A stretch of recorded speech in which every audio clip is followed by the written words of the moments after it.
Baik Bapak Ibu sekalian, mulai acara kolloquium ini di jam 9 tepat.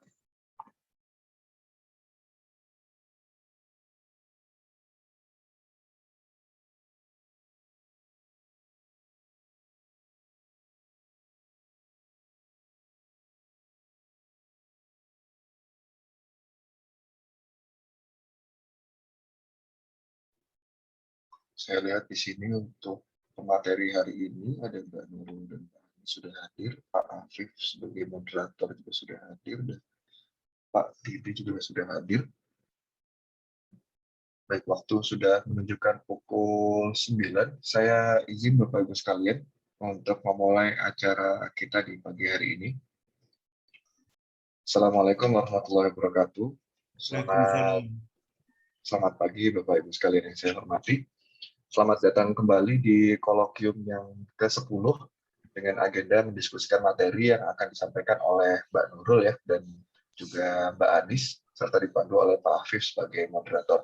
Seharusnya hari ini kita akan ada, rencana awalnya ada 3 materi, tapi Mbak Hida sepertinya masih berhalangan karena sakit. Untuk itu, mari kita doakan agar Mbak Hida dan juga mungkin jika di antara Bapak Ibu sekalian yang lain atau saudaranya mungkin ada yang sedang sakit juga, agar diberi kesembuhan dan kesehatan.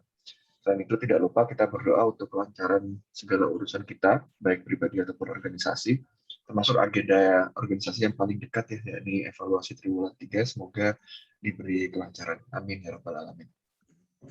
Sebelum mulai diskusi, Pak Didi apakah hadir di sini, Pak? Oh, baik. Oh ya, hadir Pak Romben. Ya, baik. Terima kasih Pak Didi. Untuk membuka acara hari ini, saya persilahkan Pak Didi, Pak, untuk menyampaikan sambutan. Silakan Pak Didi. Ya, baik. Terima kasih Pak Romben. Assalamualaikum warahmatullahi wabarakatuh. Waalaikumsalam. Ya, selamat pagi, salam sejahtera untuk kita semua, Bapak Ibu.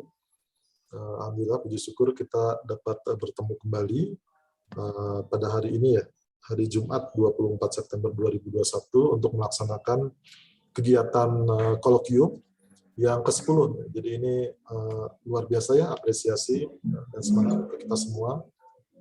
Jadi 10 itu artinya hampir 1 bulan 1 gitu ya, kalau dalam 1 tahun. Tentunya ini capaian yang sangat baik dan perlu kita tingkatkan lagi ke depan untuk memfasilitasi team learning di antara kita semua. Bapak Ibu semua, seperti kita ketahui, organisasi kita berubah ya dalam transformasi ke BRIN menjadi organisasi riset dan teknologi atmosfer seperti itu, di mana riset ini merupakan kata lain dari Litbang Jirap atau penelitian, pengembangan, pengkajian dan penerapan ya.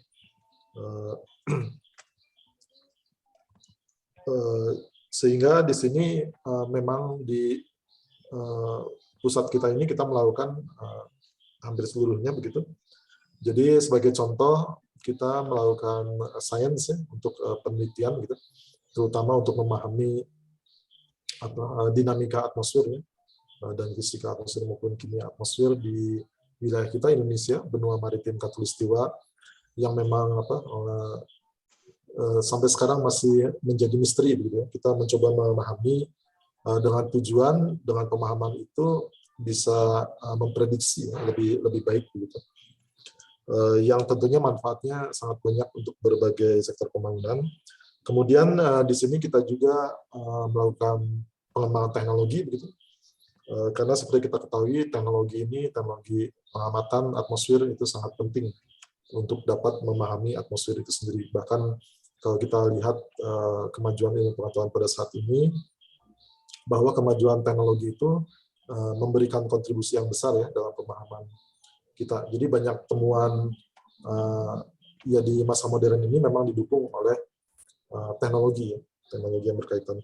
Dan terakhir tentunya yang kita lakukan adalah aplikasi ya, aplikasi dari pengetahuan kita, dan ini direpresentasikan oleh kegiatan kita untuk mengembangkan decision support system yang berisi data, informasi, prediksi pengetahuan yang bisa digunakan untuk kemanfaatan manusia.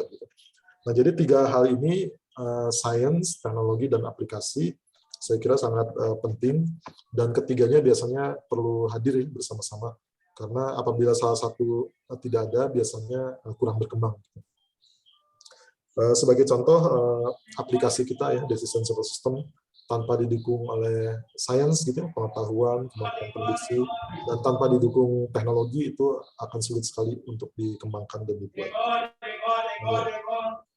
Demikian pula sains ya, tanpa dukungan teknologi itu biasanya akan sulit, dan sains kalau tanpa aplikasinya itu biasanya akan sulit berkembang karena kurang mendapatkan dukungan begitu ya dari masyarakat dan stakeholder lainnya. Demikian pula teknologi ya, tanpa aplikasi, tanpa sains di belakangnya tentu kurang berkembang. Sehingga ketiga hal ini memang harus hadir bersama-sama, saling memperkuat, lead Bang Jirap tadi ya. Barangkali demikian Bapak Ibu pendahuluan dari saya. Pada hari ini kita akan mendengarkan kolokium dari Bu Nurul ya, kalau tidak salah, dan juga Bu Anis ya, yang baru saja menyelesaikan studinya. Mudah-mudahan dapat membuka wawasan kita semua dan memberi informasi baru dan manfaat untuk kita semua. Demikian Bapak Ibu, terima kasih. Wassalamualaikum warahmatullahi wabarakatuh. Selamat pagi. Waalaikumsalam warahmatullahi wabarakatuh. Terima kasih Pak Didi sudah menyampaikan sambutannya. Langsung saja saya serahkan ke Pak Afif untuk memandu agenda kolokium ke-10 di hari ini. Silakan Pak Afif.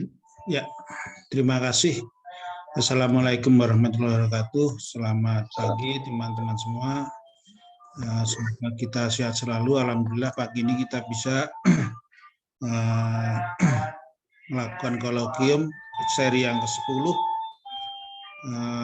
Pagi ini kita punya 2 pembicara, yaitu Mbak Nurul Hasanah dan Mbak Anis Purwaningsih. Mungkin Mbak Anis nanti akan menyampaikan oleh-olehnya ya dari tugas belajar. Untuk menyingkat waktu, kita mulai aja. Kita punya 20 menit presentasi dan 20 menit diskusi, tanya jawab ataupun saran-saran. Kami persilahkan Mbak Nurul untuk menyampaikan presentasinya kolokium pagi ini. Ya, Assalamualaikum warahmatullahi wabarakatuh. Selamat pagi Bapak Ibu. Terima kasih Pak Afif atas kesempatannya. Saya izin share screen PPT ya Pak ya. Siap.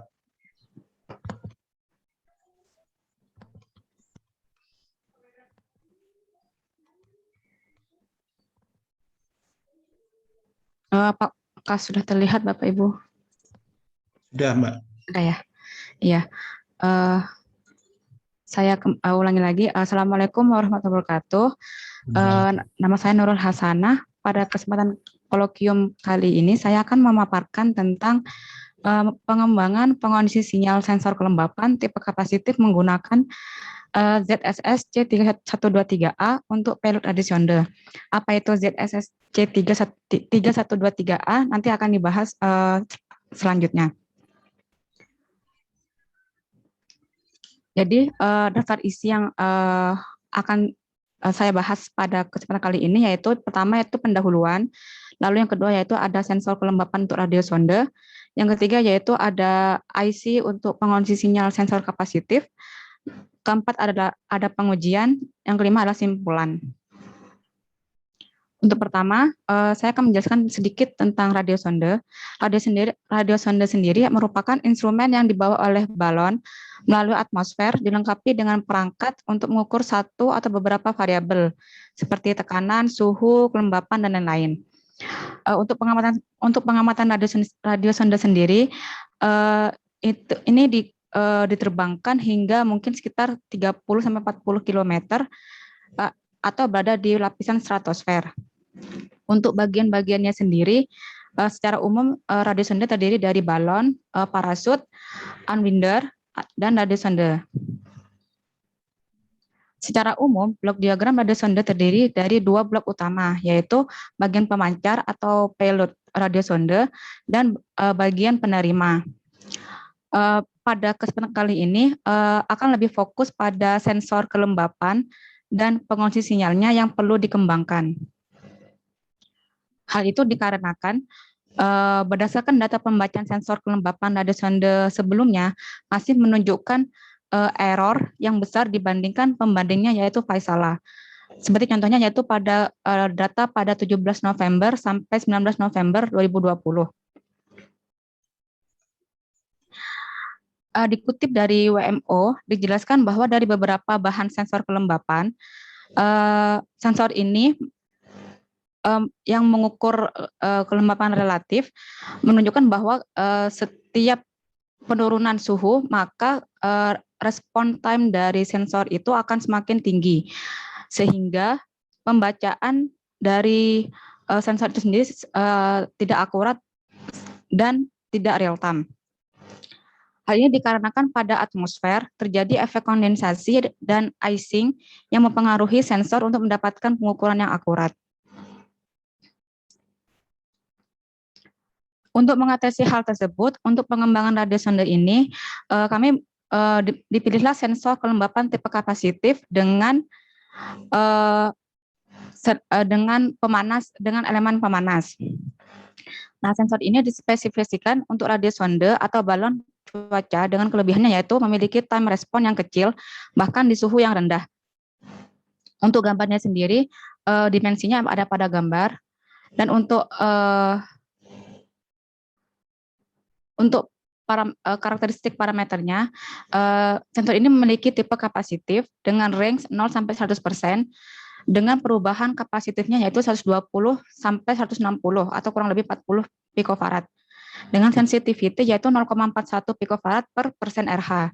Dengan akurasi kurang lebih 2% RH. Dengan temperatur range maksudnya dia bekerja pada temperatur min 80 sampai 60 derajat Celcius, yang artinya bahwa sensor ini dapat bekerja pada suhu ini. Dan frekuensi yang diberikan yaitu 10 sampai 100 kHz.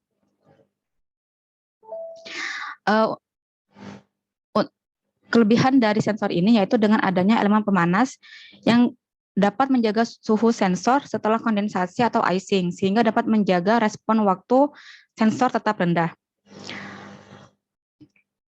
Untuk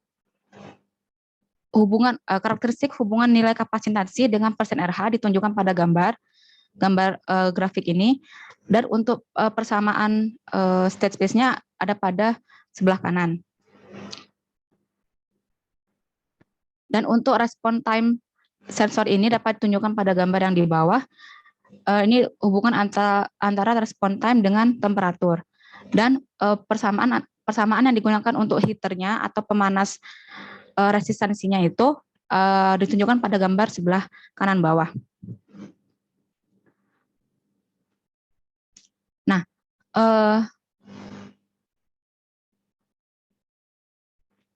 karena sensor kapasitif ini menggunakan nilai kapasitansi range yang sangat kecil, maka perlu digunakan pengonsumsi sinyal yang memiliki akurasi, presisi, dan resolusi yang tinggi.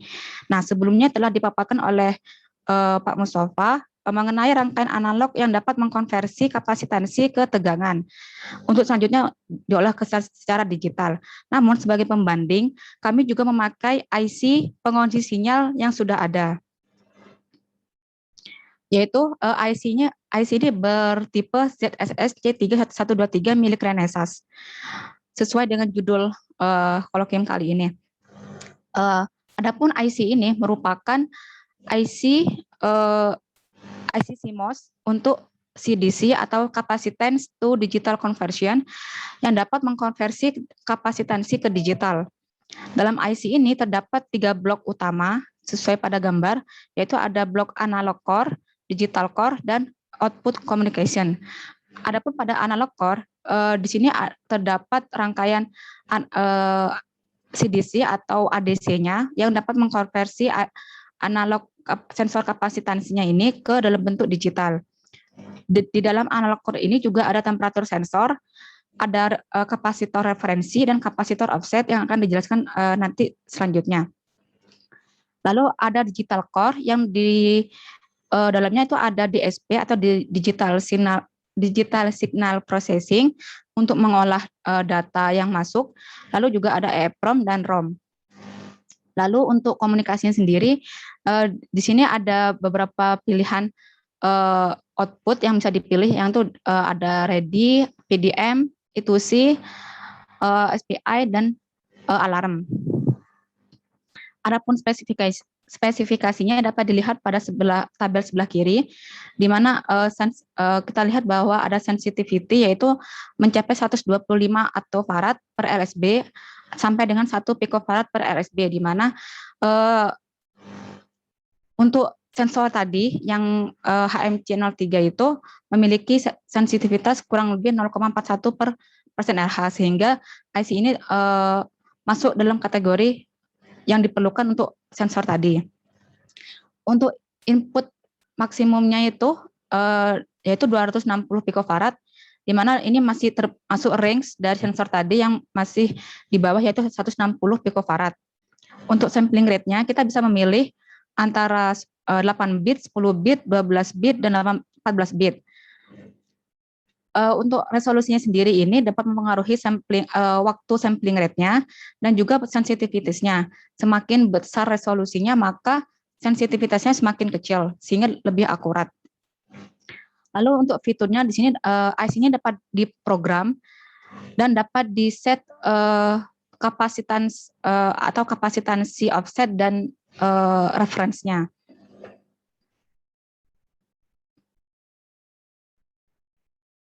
Untuk pengaplikasian sendiri bisa dapat berupa konfigurasi output digital seperti pada gambar yang di atas, maupun analog yang ada di gambar sebelah bawah. Jadi jika kita ingin menggunakan atau melihat hasil pembacaan sensor kapasitif, kita bisa menggunakan konfigurasi yang bawah. Lalu untuk perhitungan yang dipakai, yaitu di sini menggunakan single-ended calculation, di mana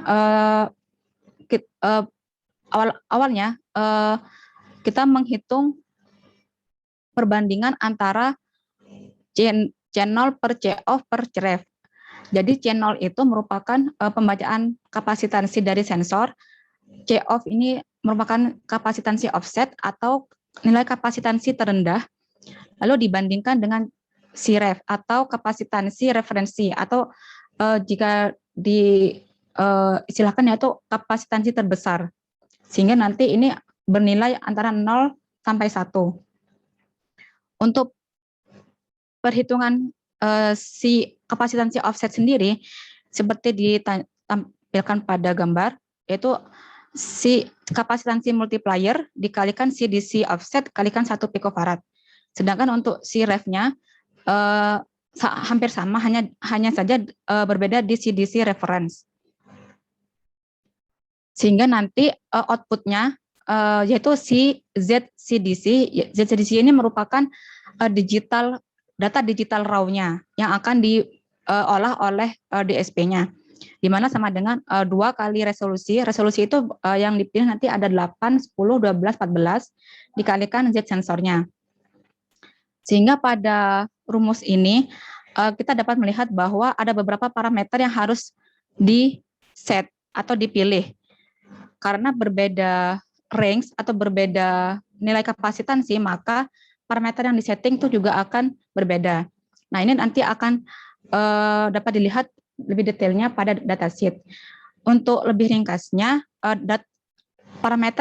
setting parameter yang wajib kita pilih yaitu adalah si multiplier, ada CDC offset, CDC reference, dan resolution.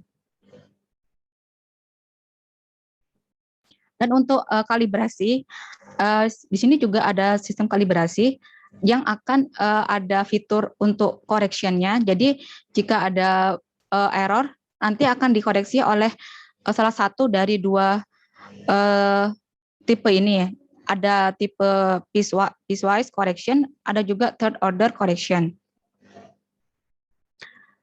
Lalu untuk pengujian, pada tahap pengujian ini, untuk menghubung atau kita berkomunikasi dengan IC itu, kita membutuhkan suatu device atau alat yang dapat berkomunikasi. Nah, di sini untuk pihak Renasa sendiri juga menyediakan board untuk berkomunikasi dengan IC. Yang pertama yaitu SSC Communication Board, yang di sini yaitu menggunakan Atmega yang akan nantinya board ini akan dihubungkan ke PC untuk berkomunikasi. Dan juga di sini ada board evaluation board, di mana board ini tempat meletakkannya IC ZSS C3123 ini. Untuk beberapa fiturnya itu di sini juga di evaluation board juga menyediakan kapasitansi jikalau kita ingin menguji coba perubahan nilai kapasitansi pada IC. Di sini juga di sini tersedia untuk K7 itu adalah 3 picofarad, K8 6 picofarad, K9 12 picofarad, dan K10 24 picofarad yang nantinya akan digunakan untuk percobaan. Lalu untuk memasuki tahap pengujian, yang pertama kita juga membutuhkan evaluation software. Kita membutuhkan software yang dapat, jadi Renesas ini juga menyediakan software yang dapat kita langsung gunakan secara free untuk berkomunikasi dengan dua board tadi. Tampilan utamanya dapat dilihat pada gambar sebelah kiri. Di sebelah kiri ini kita dapat pada sebelah kiri atas ada tampilan untuk pembacaan sensor suhu dan persen. Lalu di sini juga ada pada sebelah kanan ini ada status yang dapat kita lihat jikalau ada error atau bagaimana. Lalu sebelah kiri bawah ini ada pembacaan EEPROM. Jadi pada IC tadi kan ada EEPROM. Nah, kita dapat melihat isi dari EEPROM-nya itu di sebelah kiri bawah. Lalu untuk konfigurasinya, kita dapat mengatur di sebelah kanan bawah. Nah, untuk tahap pertama, yang wajib tadi kita harus lakukan yaitu dapat mengkonfigurasi 4 parameter, yaitu tadi ada multiplier, resolution, terus juga ada si offset dan si ref. Lalu yang kedua, kita dapat melakukan kalibrasi dengan mengklik kalibrasi di atas ini. Nah, ini tampilan kalibrasinya. Untuk tampilan kalibrasi ini, titik poinnya itu kita dapat memasukkan data yang diketahui. Jadi misalkan kita mengukur kapasitansi berapa, nanti kita masukkan nilai persennya, sehingga nanti ada hubungan antara nilai kapasitansi dengan persennya. Nah, nanti dari misalkan kita menggunakan 3-point calibration, maka kita membutuhkan setidaknya 3 data di sini. Lalu setelah ini kita dapat mengklik calculate untuk menghitung koefisien untuk selanjutnya dimasukkan ke persamaan piecewise atau third order. Gunanya apa? Gunanya untuk menglinearkan pembacaan sensor dari data yang sudah dimasukkan ini. Lalu yang selanjutnya yaitu kita dapat melihat hasil konversi pembacaan setelah kalibrasi. Di sini ada tombol start CM dan start norm. CM ini adalah mode command dan start norm ini adalah normal operation. Untuk melihat secara real time, kita dapat mengklik start NOM dan melakukan di sini ada tombol run. Nah, di sini kita dapat melihat pembacaan sensor suhu di sini dan juga pembacaan persen dari kapasitansi. Ini untuk tampilannya juga dapat dilihat pada grafik. Jadi ada tombol graph view. Kita dapat melihat proses grafiknya secara grafik. Yang atas yaitu pembacaan sensor persen dari sensor. Yang kedua, yang bawahnya itu ada pembacaan temperatur. Lalu untuk masuk ke tahap pengujian, tujuan utama di sini sebenarnya yaitu menguji coba sensor kelembapan HMC tadi yang dijelaskan di awal dengan pengulangan sinyal ZSS C3123. Namun karena masih tahap awal dan terlalu riskan jika memakai sensor langsung, maka pada pengujian ini kami menggunakan kapasitor untuk menggantikan sementara sensor kelembapan relatif.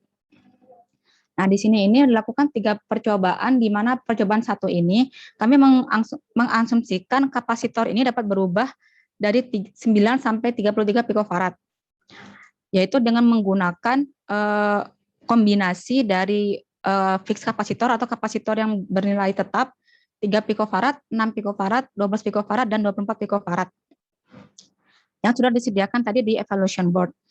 Nah, untuk langkah awal ini setelah kita tahu range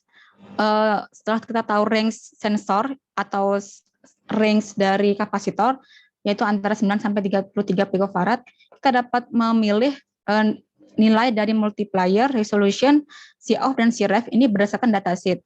Jadi berbeda range, nanti ini juga nilainya akan berbeda sesuai dengan datasheet. Nah, untuk langkah awal setelah tahu range nilai kapasitansi dan juga nilai parameternya ini, kita dapat memplot hubungan antara nilai kapasitansi dengan persen RH. Jadi dengan asumsi bahwa hubungan keduanya ini adalah linear. Sehingga didapatkan nilai perubahan C kapasitansi yaitu sama dengan RH per 100 kalikan 24 plus 9.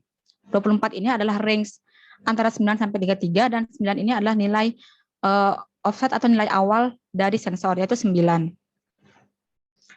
Lalu selanjutnya setelah kita tahu nilai antara hubungan C dengan RH, kita dapat menentukan poin kalibrasinya. Jadi misalkan kita menggunakan di sini ada C sensor 12 picofarad, maka RH-nya sama dengan 12,5. Jika kita menggunakan 21 picofarad, maka RH-nya 50% dan 33 picofarad yaitu RH-nya 100%. Nilai ini nantinya akan dimasukkan ke poin kalibrasi tadi, pada tampilan kalibrasi tadi. Lalu untuk hasilnya dapat kita lihat pada grafik sebelah kanan.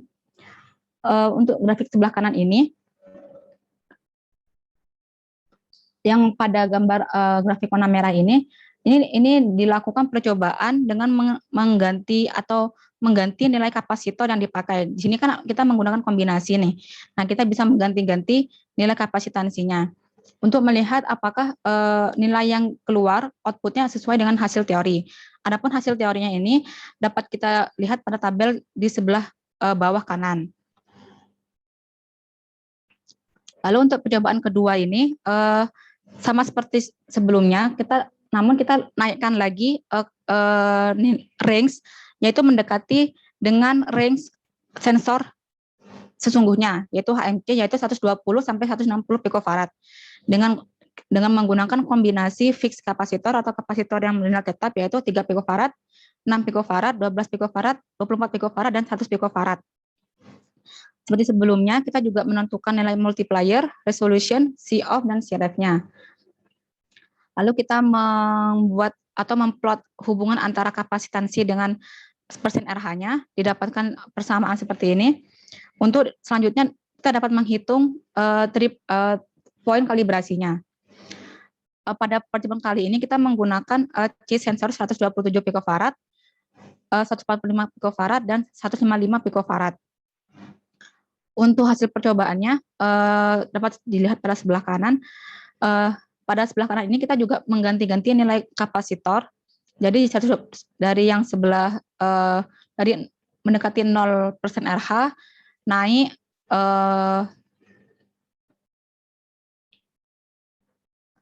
berdasarkan perubahan dari nilai kapasitansi. Dengan nilai persen RH secara teori dapat dilihat pada sebelah kanan bawah. Dari dua percobaan tadi itu dapat dilihat bahwa sebenarnya ini kekurangan data, bukan kekurangan data, tapi kami lupa untuk mengambil nilai secara eksaknya pada digital. Namun jika dilihat pada grafik pada atas ini, sebenarnya nilai dari output dari IC ini secara perhitungan dia hampir mendekati dengan nilai secara teori.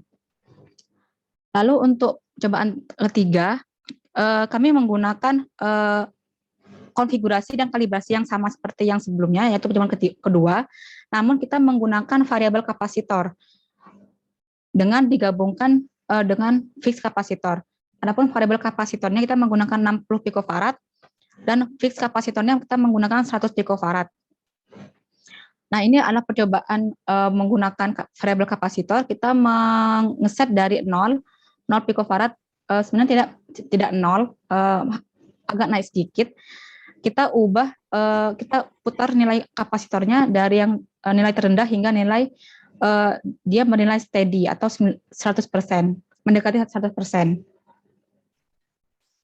Sebelumnya izin share screen video sebentar.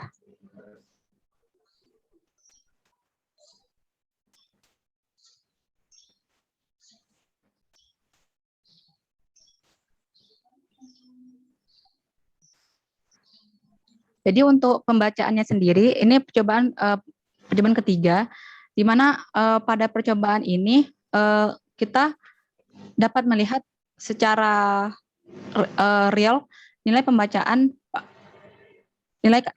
pembacaan konversi dari kapasitansi ke persen.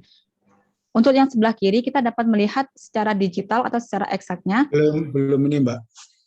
Oh, belum ya, Pak? Belum, Mbak, iya. Pak. Saya coba lagi ya, Pak ya.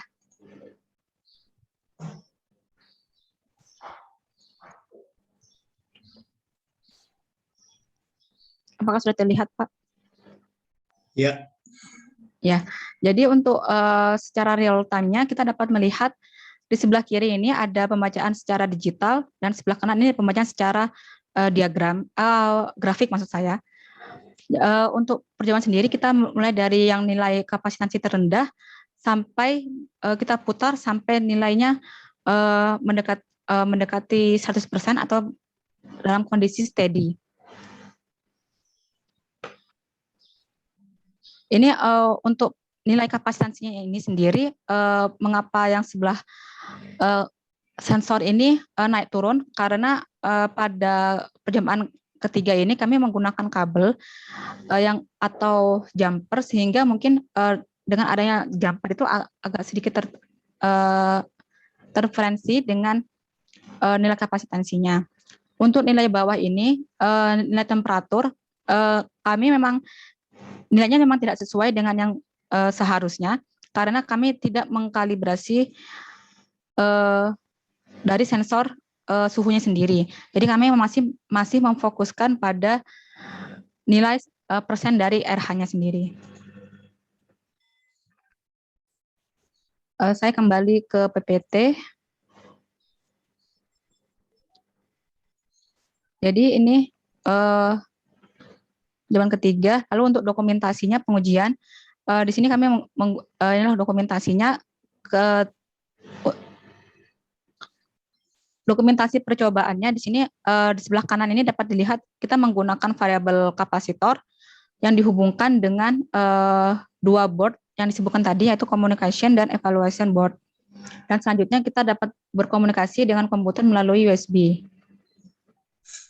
Lalu simpulannya dan langkah selanjutnya, kita dapat mengambil kesimpulan bahwa sensor kapasitif membutuhkan rangkaian pengunci sinyal yang presisi, akurat, dan resolusi yang tinggi, sehingga digunakanlah alternatif IC ZSS C3123 ini. Lalu untuk pengujian pengunci sinyal ini, kita dilakukan beberapa percobaan dengan perbedaan range atau jangkauan. Yang ketiga yaitu hasil pengujian menunjukkan bahwa nilai persen RH yang diharapkan mendekati atau hampir sesuai dengan nilai kalibrasi dengan bantuan linearisasi dari chip itu sendiri. Lalu yang keempat, dikarenakan percobaan yang dilakukan masih menggunakan kapasitor, maka langkah selanjutnya yaitu mencoba menggunakan sensor kapasitif yang sesungguhnya. Sekian, terima kasih. Saya kembalikan ke Pak Afif. Terima kasih Mbak Nurul. Sangat menarik Mbak Nurul, saya lihat perkembangannya cukup banyak ya dari teman-teman ini. Mungkin saya lempar dulu ke teman-teman terkait dengan pertanyaan, masukan. Saya menjawab Pak Didi, mungkin dari Pak Didi dulu, dari hasil ini.